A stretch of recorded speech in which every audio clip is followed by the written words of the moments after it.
Come with me while I make grass-fed beef kebabs with a side of cabbage salad and rice.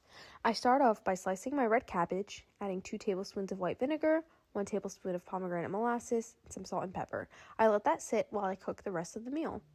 I then start cutting my green peppers and onions into square slices for my kebab skewers. I think that this is just going to give them a great flavor and add a bit of vegetables to the meal. Once I'm done with that, I take my beef kebab from Minka Farm, a family-owned, sustainable farm in Eflin, North Carolina. I sprinkle a bit of salt, pepper, chili powder, allspice, paprika, oregano, nutmeg, and cumin to season. I add olive oil and massage the seasonings into the meat, and feel free to be creative with the spices. I began to sort the meat and the vegetables onto the skewers, and I placed them in the oven for 20 minutes or until golden brown at 400 degrees Fahrenheit. While I waited for the kebabs, I decided it was time to make my rice. So after I make the kebabs, I wash my jasmine rice and I start to toast it on the stove.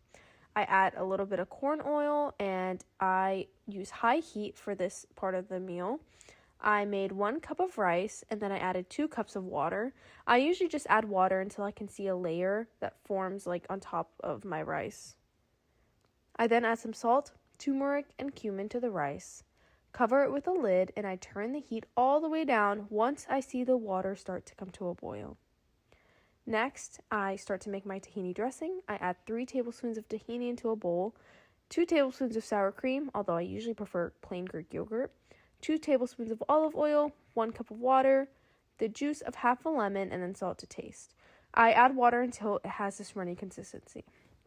Now that everything is cooked, I plate and I enjoy. This meal is one that I thoroughly enjoyed making with my parents when I was younger, and I hope you can enjoy it too.